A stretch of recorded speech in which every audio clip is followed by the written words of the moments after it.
Good evening everyone. तर तुम्हा सर्वांचं स्वागत आहे परत एकदा आमच्या ज्ञानप्रबोधिनी या चॅनलमध्ये. तर मैत्रिणींनो, मी देखील आज तुमच्यासाठी अतिशय महत्त्वपूर्ण असा व्हिडिओ घेऊन आलेला आहे. तर तुम्ही जर एक आशा स्वयंसेविका असाल तर हा व्हिडिओ स्किप करू नका, कारण आजच्या या व्हिडिओमधून तुम्हाला अतिशय महत्त्वाची अशी माहिती मिळणार आहे. व ही माहिती तुम्ही जी काही तुम्ही दरवेळेस गृहभेट वगैरे देता, तर त्या गृहभेटीमध्ये तुम्ही कोणकोणत्या गोष्टींचं परीक्षण केलं पाहिजे, म्हणजे शिशूचं कुठल्या गोष्टींचं परीक्षण केलं पाहिजे, किंवा जी काही माता असेल तिचं कोणकोणत्या गोष्टीवरती आधारित परीक्षण केलं पाहिजे, याच्याशी निगडीत हा व्हिडिओ असणार आहे. त्यामुळे हा व्हिडिओ अतिशय खास आहे. व यानंतर देखील मी तुम्हाला प्रत्येक वेळेस गृहभेटीला गेल्याच्या नंतर कुठल्या टॉपिकवरती आपण गृहभेट देत आहोत त्यानुसार कुठल्या प्रकारचं समुपदेशन करायचं याचा देखील व्हिडिओ मी बनवणार आहे.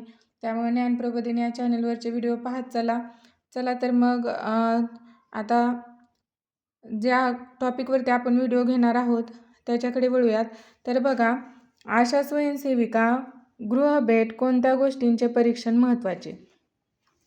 तर या ठिकाणी तुम्हाला स्क्रीनवरती जर व्यवस्थित तुम्ही पाहिलं तर बघा की आपण ज्यावेळेस गृहभेट देतो त्यावेळेस आपण मातेचं कोणत्या बाबतीत परीक्षण करावं, की खूप रक्तस्राव तर होत नाही ना, म्हणजे तिच्या अंगावरून जास्त वगैरे तर जात नाही ना, तिला एखाद्या विषाणूचं संक्रमण तर झालेला नाही ना, किंवा तिचं शरीर पिळवटून टाकल्यासारखं होतं आहे, किंवा डोकेदुखी वगैरे आहे आणि अंधुक नजर आहे, म्हणजे हे सर्व आपण तिला विचारणार आहोत की बाई तुला असं होतं आहे का.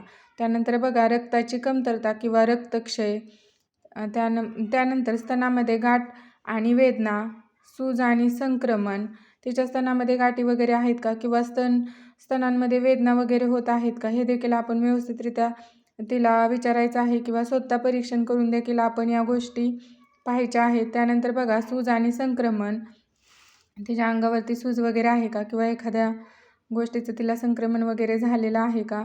त्यानंतर बघा, प्रसूतीनंतर स्वभावात बदल, म्हणजे प्रसूतीपूर्वीचा तिचा जो स्वभाव असेल त्यामध्ये काही चेंजेस वगैरे झाले आहेत का, हे देखील आपण निरीक्षण करून पाहायचं आहे. किंवा घरच्यांना जी काही दाई वगैरे असेल, म्हणजे तिची प्रसूती जी करणार तिची आई आजी किंवा सासू वगैरे असेल, किंवा घरातील इतर व्यक्ती असेल, त्यांना देखील आपण विचारू शकतो.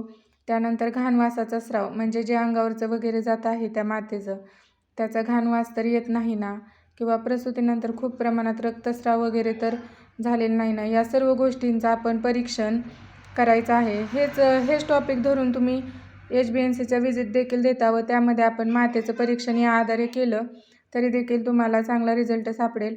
व यामध्ये या प्रश्नांची काय उत्तरे असतील, किंवा हे परीक्षण केल्यानंतर काय तुम्हाला जे काही मुद्दे तिने सांगितलेले असतील, किंवा तुम्ही परीक्षण केलेले असेल, ते तुम्ही तुमच्या बुकमध्ये नोंदवू शकता. तर त्यानंतर बघा, शिशूचे परीक्षण. आता शिशूचं ज्यावेळेस आपण परीक्षण करणार आहोत तर त्यामध्ये कुठल्या मुद्द्यांच्या आधारे हे परीक्षण करायचे, की बाळाचं थंडीपासून संरक्षण करायचं आहे. त्यानंतर बाळाला दिवसावर रात्री आई किती वेळा स्तनपान करते हे देखील आपण तिला विचारायचं आहे, किंवा समुपदेशन करून तिला किती वेळा स्तनपान वगैरे करायचं याबद्दल देखील माहिती द्यायची आहे. त्यानंतर बाळाचं वजन किती आहे, बाळाचं तापमान किती आहेत, बाळाचे डोळे किंवा त्वचेचा पिवळसरपणा, म्हणजे डोळे किंवा त्वचाचा रंग पिवळा तर झालेला नाही ना, त्वचेला सुरकुत्या किंवा त्वचा लाल तर होत नाही ना, अशा प्रकारचं सर्व व्यवस्थित त्या शिशूचं निरीक्षण आपण करायचं आहे. त्यानंतर त्याच्या बेंबीचं परीक्षण करून बघायचं की या बेंबीमधून पू वगैरे तर येत नाही ना, किंवा त्वचेवरती फोड वगैरे आहेत का, हे देखील अतिशय महत्त्वाचं आहे, कारण यामुळे देखील वेगवेगळे संसर्ग त्या बाळाला होत असतात. त्यानंतर बघा, बाळाचं रडणं कसं आहे, म्हणजे नॉर्मली बाळ जसं रडतं किंवा इतर बाळे आपण विजिट देऊन आपल्याला माहिती असतं की बाळाचं नॉर्मल रडणं कसं आहे, तर बाळाचं रडणं कसं आहे याबद्दल देखील त्यात वेगळेपणा जर काही जाणवला तरी देखील आपण त्याचं परीक्षण व्यवस्थित करून त्याची नोंद ठेवायची आहे. त्यानंतर बघा, फुगलेलं पोट, त्या बाळाचं पोट वगैरे तर फुगत नाही, किंवा श्वसनांचा दर देखील नॉर्मल वगैरे आहे का नाही याचं देखील परीक्षण आपण करायचं आहे. तर याच्यात देखील नोंदी तुम्ही HbA1cच्या विजिटमध्ये घेता. त्यानंतर बघा, बदलाची लक्षणे, त्या बाळाचे हातपाय तर शक्तिहीन नाहीत, किंवा बाळाचं स्तनपान न करणे, एखादं बाळ स्तनपान वगैरे करत नाही का, त्याची छाती जी आहे ती आत ओढलेली आहे का, किंवा ताप येणं, किंवा हात लागल्यावरती गार वाटणं, किंवा एखादं बाळ सततच ताप आल्यासारखं आहे किंवा हात लागल्यावरती एकदम गार वाटते, अशा प्रकारची जर लक्षणे आढळले तरी देखील आपण त्यांना संदर्भ सेवा द्यायच्या आहेत किंवा एखाद्या हॉस्पिटलमध्ये जाण्यासाठी देखील आपण त्यांना सांगायचं आहे. त्यानंतर बघा, जन्मतःच व्यंग देखील असू शकतात. त्यासाठी आपण 24 तासाच्या आत जर आपल्याला ही खालील प्रकारची लक्षणे दिसली त्या बाळामध्ये, तर त्यांना संदर्भ सेवा देऊ शकतो. हे देखील HbA1c व्हिजिटच्या अंतर्गत महत्त्वाचं आहे. बघा, हातपाय वाकडे असणे, डोक्यावर गाठ, म्हणजे एखाद्या बाळाचे हातपाय वगैरे वाकडे आहेत का, डोक्यावरती एखादी गाठ आहे का, किंवा दुभंगलेले फाटलेले ओठ आहेत का, अशा प्रकारचे केसेस देखील आपल्याला काही ठिकाणी आढळतात. संडासची जागा वगैरे नाही का, किंवा हातापायाची बोटे जास्त आहेत का, कानाची पाळी चिकटलेली आहे का, अशा प्रकारचे जन्मतः व्यंग देखील आपल्याला 24 तासाच्या आत आपण त्याचं परीक्षण करून ते पाहू शकतो.